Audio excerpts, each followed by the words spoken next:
Seringkali orang menganggap bahwa rencana Tuhan itu sesuatu yang misteri dan tidak mungkin kita berjalan dalam rencana Tuhan.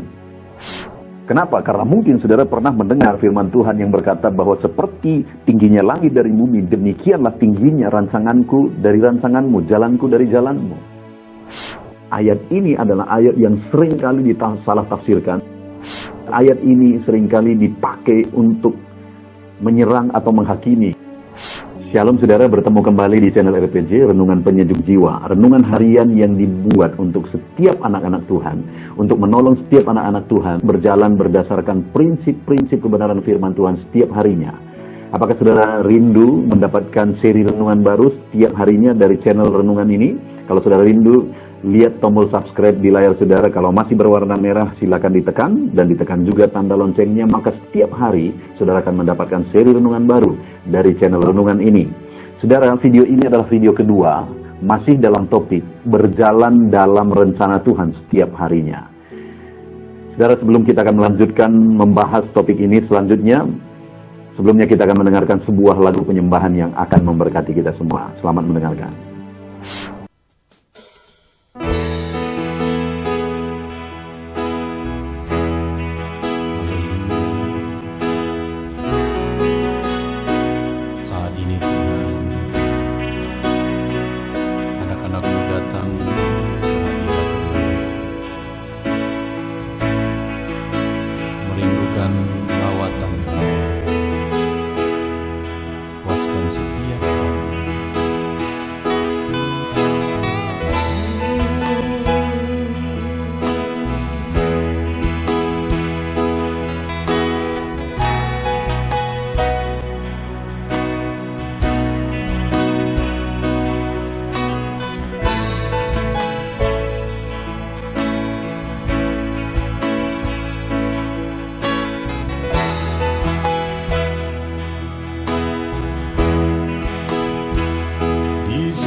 Kami berkumpul, naikkan pujian dan penyembahan di atas mezbah-Mu, di atas mezbah-Mu.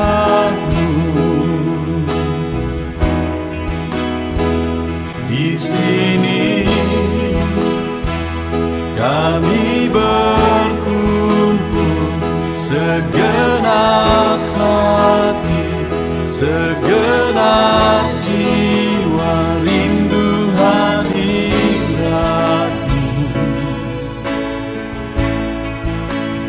Haus urapan-Mu,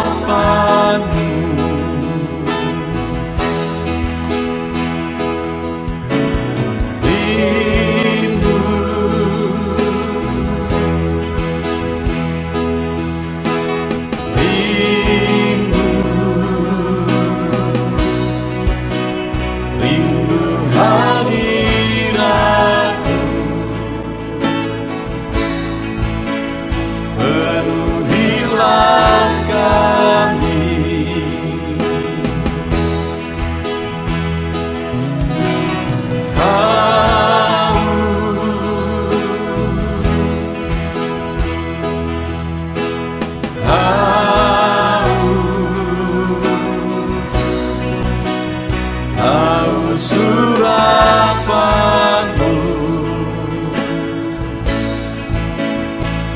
puaskanlah sekarang.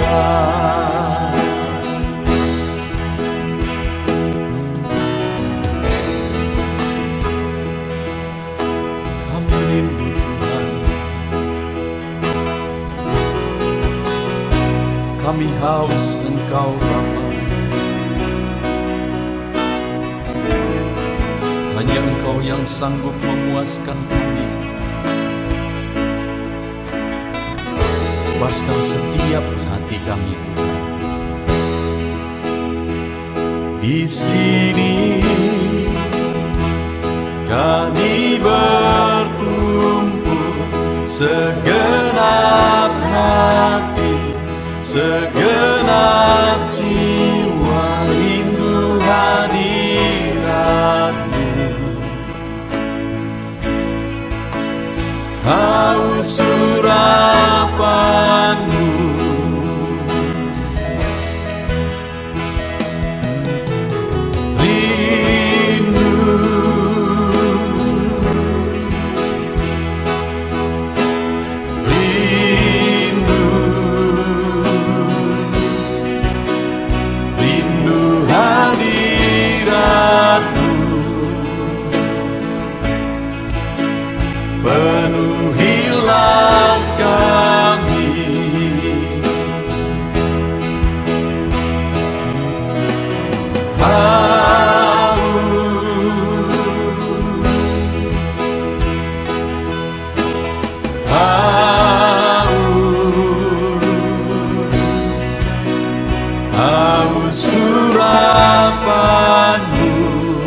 Puji Tuhan, saudara, sebuah lagu penyembahan yang indah yang tentu saja telah memberkati kita semua. Saudara, video ini adalah video kedua masih dalam topik berjalan dalam rancangan Tuhan dalam kehidupan kita. Teks firman Tuhan yang menjadi dasar bagi kita dalam renungan ini adalah di dalam Yesaya pasal yang ke-55, mulai ayat yang ke-6 sampai ayat yang ke-13. Saya akan baca kembali di ayat yang ke-8. Di sana dikatakan, sebab rancanganku bukanlah rancanganmu, dan jalanmu bukanlah jalanku. Demikianlah firman Tuhan. Seperti tingginya langit dari bumi, demikianlah tingginya jalanku dari jalanmu, dan rancanganku dari rancanganmu. Ketika saudara mendengar ayat ini, mungkin saudara pernah mendengar ayat ini, bahkan mungkin sering. Ketika saudara mendengarkan ayat ini, apa yang ada dalam pikiran saudara? Pernahkah saudara berpikir bahwa sepertinya ayat ini mau menegaskan bahwa rancangan dan jalan Tuhan itu begitu jauh dari rancangan dan jalan kita? Pernahkah saudara mungkin berpikir ketika mendengar ayat ini bahwa sepertinya sesuatu yang mustahil dalam jalan Tuhan? Sesuatu yang mustahil kita hidup dalam rencana Tuhan? Mungkin saya dan saudara pernah berpikir demikian. Nah, saudara, bahkan mungkin kadang-kadang ayat ini seringkali dipakai orang untuk baik itu menguatkan ataupun menghakimi. Ketika orang gagal dalam hidupnya, mengalami sesuatu yang tidak baik dalam hidupnya, seringkali ayat ini juga dipakai. Memang rencana Tuhan, bukan rencana kita. Memang jalan Tuhan, bukan jalan kita. Tetapi kita sudah belajar di video yang pertama. Sekali lagi dikatakan di sini, rancanganmu bukanlah rancanganku, jalanmu bukanlah jalanku. Pertanyaannya, siapa yang dimaksudkan Tuhan sebagai pemilik jalan yang dikatakan mu, kata ganti milikmu di situ. Pemilik rancangan yang bukan menjadi jalan dan jalan Tuhan. Di video pertama kita sudah belajar yang dimaksudkan di sini sebenarnya Tuhan berbicara kepada orang fasik dan orang jahat. Itu ada di ayat yang ke-7. Baiklah orang fasik meninggalkan jalannya dan orang jahat meninggalkan rancangannya. Jadi pemilik jalan yang bukan jalan Tuhan, pemilik rancangan yang bukan rancangan Tuhan, itu adalah orang fasik dan orang jahat. Sehingga dikatakan di ayat 8, rancanganku bukanlah rancanganmu, jalanmu bukanlah jalanku. Jadi jelas di sini, seringkali ayat ini disalah tafsirkan bahwa semua orang dipukul rata bahwa jalan atau rancangan manusia bukan jalan Tuhan. Jalan dan rancangan manusia yang bukan jalan Tuhan di sini jelas bahwa jalan dan rancangan manusia yang disebut sebagai orang fasik, yang disebut sebagai orang jahat. Nah, siapa yang orang fasik dan orang jahat di sini? Di mana di video pertama sudah ditegaskan bahwa mereka yang tidak hidup mencari Tuhan. Itu sebabnya di ayat 6 dikatakan, carilah Tuhan. Firman Tuhan menegaskan, carilah Tuhan. Karena selama ini mereka tidak hidup mencari Tuhan, sehingga mereka disebut sebagai orang fasik dan orang jahat, sehingga rancangan dan jalan mereka bukan menjadi rancangan dan jalan Tuhan. Bahkan rancangan dan jalan mereka seperti bumi dengan langit. Jaraknya antara rancangan dan jalan mereka dengan rancangan dan jalan Tuhan begitu jauh. Nah, itu sebabnya firman Tuhan menegaskan, di video pertama kita sudah belajar, carilah Tuhan. Supaya mereka tidak lagi disebut sebagai orang fasik dan orang jahat. Jadi sebenarnya, saudara, ayat ini bukan untuk semua orang. Terlebih lagi, ayat ini bukan untuk anak-anak Tuhan yang hidup mencari Tuhan. Ayat ini, kalau saudara hidup mencari Tuhan dalam hidup saudara, ayat ini bukan untuk saudara. Maksudnya ayat yang mengatakan bahwa rancangan saudara, jalan saudara bukan jalan Tuhan, rancangan Tuhan. Bukan. Ini adalah ayat yang ditujukan kepada orang fasik dan orang jahat yang mereka tidak hidup mencari Tuhan. Atau kalau saya balik, kalau saya dan saudara hidup mencari Tuhan dalam hidup kita, maka sebenarnya kita bisa hidup berdasarkan rancangan dan jalan Tuhan. Kita bisa hidup berjalan dalam rancangan dan jalan Tuhan. Dan kalau rancangan dan jalan Tuhan itu terjadi dalam hidup kita, kita hidup mencari Tuhan, maka ayat 11 kita sudah belajar bahwa firman-Nya akan mengerjakan kehendak Tuhan dalam hidup kita. Dan firman-Nya itu akan berhasil mengerjakan kehendak Tuhan itu, maka apa yang akan terjadi? Ayat 12, Kamu akan berangkat dengan sukacita, dihantar dengan damai. Lalu kemudian ayat yang ke-13, sebagai ganti semak duri akan tumbuh pohon senobar, dan sebagai ganti kecubung akan tumbuh pohon murad. Artinya ada sesuatu perubahan terjadi dari yang tidak berguna menjadi sesuatu yang sangat berguna. Artinya dalam kehidupan saudara yang saat ini hidup saudara merasa tidak berarti, Tuhan bisa mengubah hidup saudara menjadi sangat berarti, menjadi sangat berguna dalam kehidupan saudara, karena rencana Tuhan terjadi dalam hidup saudara. Bagaimana itu terjadi? Yang di video pertama kita sudah belajar. Carilah Tuhan. Lalu yang kedua, yang saya mau kita lihat di sini, masih ayat yang ke-6 dikatakan, carilah Tuhan selama ia berkenan ditemui. Dan yang kedua, perintah kedua, berserulah kepadanya selama ia dekat. Jadi supaya kita hidup dalam rancangan Tuhan, persyaratan pertama sudah ditegaskan, carilah Tuhan. Karena kalau tidak mencari Tuhan, maka orang itu adalah orang fasik, orang itu adalah orang jahat, di mana rancangannya dan jalannya bukan jalan Tuhan. Jauh dari jalan Tuhan. Dan yang kedua, berserulah kepadanya. Nah, kenapa? Kalau kita lihat agak mundur, dikatakan di ayat 1 dan yang kedua, Tuhan buat sebagai kiasan di sini. Ayo, hai semua orang yang haus, marilah dan minumlah air, dan hai orang yang tidak mempunyai uang, marilah, terimalah gandum tanpa uang pembelian dan makanan, juga anggur dan susu tanpa bayaran. Lihat ayat yang kedua. Mengapakah kamu belanjakan uang untuk sesuatu yang bukan roti, dan upah jerih payahmu untuk sesuatu yang tidak mengenyangkan? Jadi kalau kita lihat di sini, Tuhan bilang kepada Tuhan berfirman bahwa sekarang terima sesuatu makanan, minuman tanpa bayaran, gitu kira-kira, oleh karena kasih karunia. Sedangkan di ayat 2, selama ini mereka membelanjakan sesuatu dengan uang mereka dan membelanjakan sesuatu yang bukan roti.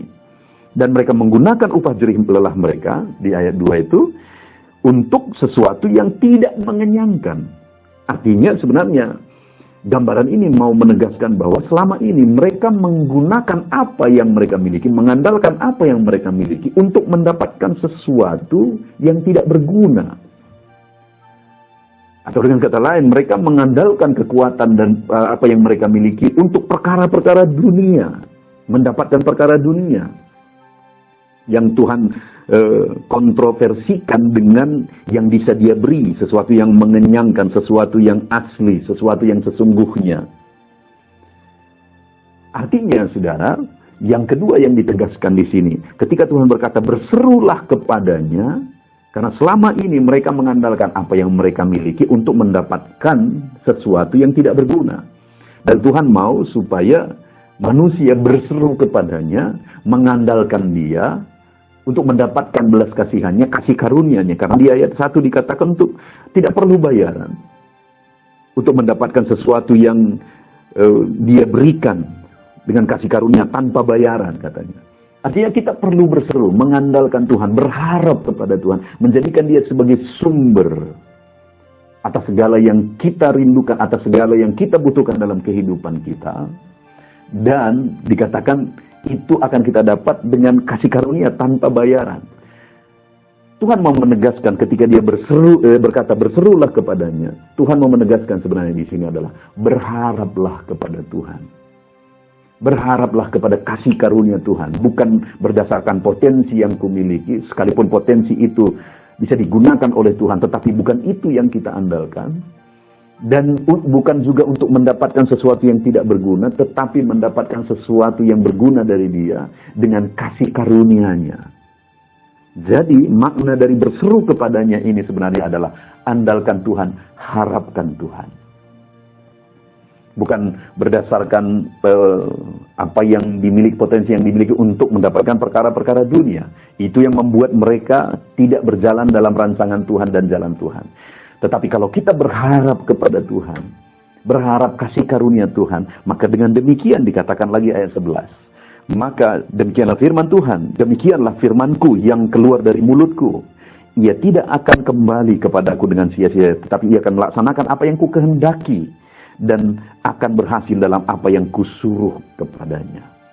Jadi kalau kita berseru kepada Dia, Yang maksudnya adalah berharap kepada Tuhan, mengharapkan kasih karunia Tuhan dalam kehidupan kita. Maka dengan demikian firman-Nya akan bekerja dalam hidup kita, mengerjakan kehendak Tuhan. Itu yang ada di ayat 11. Kalau firman-Nya mengerjakan apa yang Tuhan kehendaki dalam hidup kita, maka dengan otomatis kita akan dituntut berjalan dalam kehendak-Nya, berjalan dalam rancangan-Nya, berjalan dalam jalan-Nya. Maka dengan demikian pula di ayat 12, maka firman Tuhan berkata, kamu akan berangkat dengan sukacita dan akan dihantar dengan damai. Sukacita dan damainya akan memenuhi kehidupan kita ketika firman-Nya menuntun kita berjalan dalam rancangan-rancangannya. Maka ayat 13 kembali, sebagai ganti semak duri akan tumbuh pohon senobar yang tidak berguna, akan tumbuh yang sangat berguna. Dan sebagai ganti kecubung akan tumbuh pohon murad yang tidak berguna menjadi sangat berguna. Mungkin saudara dalam kehidupan saudara, ada yang saudara merasa gagal dalam hidupmu. Ada yang saudara merasa hidup saudara tidak berarti. Ada yang saudara merasa tidak jelas tujuan kehidupan saudara. Firman Tuhan hari ini menegaskan bahwa saya dan saudara bisa berjalan dalam jalan Tuhan, berjalan dalam rancangan Tuhan. Dengan cara bagaimana? Hiduplah mencari Tuhan, hiduplah berseru kepadanya, artinya mengharapkan kasih karunia-Nya yang terjadi, kehendaknya yang terjadi dalam hidup kita.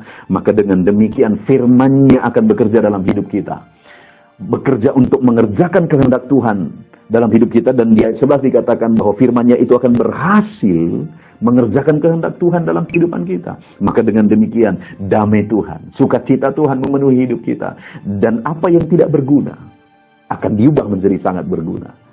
Apa yang tidak berarti akan diubah menjadi sangat berarti. Mungkin dalam hidup saudara, saudara merasa hidup saudara nggak berguna.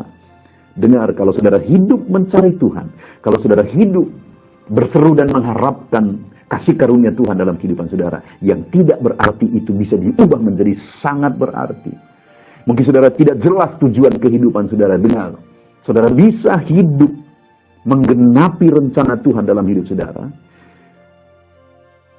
Tuhan bisa bekerja dalam hidup saudara dan rancangan dan kehendaknya bisa terjadi dalam hidup saudara jika firman-Nya itu mengerjakannya, yaitu mengerjakan kehendak dan rancangannya itu dalam hidup kita. Dan kita sudah belajar bagaimana caranya. Cari Tuhan hari demi hari dalam hidup saudara. Jangan lupa mencari Tuhan dalam hidup saudara. Lalu kemudian yang kedua, berserulah kepadanya, artinya harapkan kasih karunia Tuhan dalam hidup saudara. Jangan lupa berseru kepada Dia, mengharapkan pertolongannya hari demi hari, mengharapkan kehendaknya terjadi dalam kehidupan kita hari demi hari. Jika demikian saudara, maka hari ini kita bisa hidup dengan bersemangat menjalani kehidupan kita. Karena ternyata kita bisa hidup berdasarkan rencana Tuhan, berdasarkan jalan Tuhan. Rencana dan jalan Tuhan itu bisa digenapi dalam hidup kita jika firman-Nya bekerja, mengerjakan rancangan dan kehendaknya dalam hidup kita. Itu sebabnya carilah Tuhan terus dalam hidup saudara.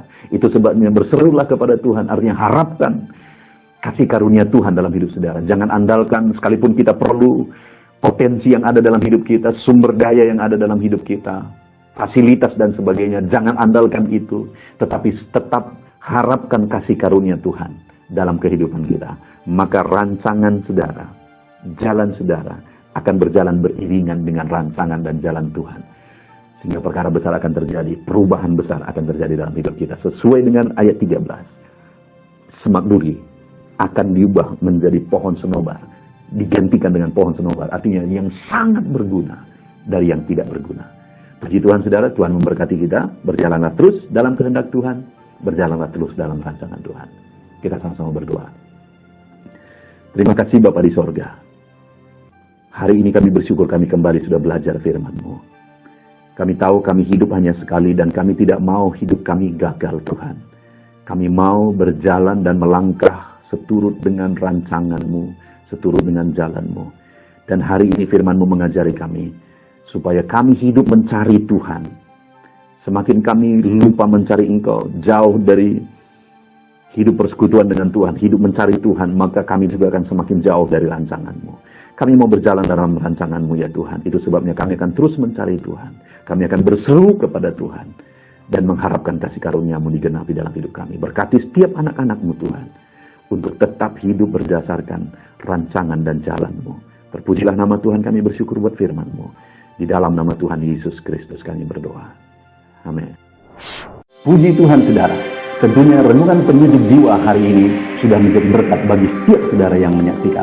Mari kita terapkan firman Tuhan dan raih janji firman Tuhan dalam kehidupan kita sehari-hari. Dan jangan lupa saudara, perkembangan channel ini tidak terlepas dari partisipasi saudara untuk mensubscribe, like, mengkomen, dan men-share kepada lebih banyak orang. Terima kasih buat partisipasi saudara.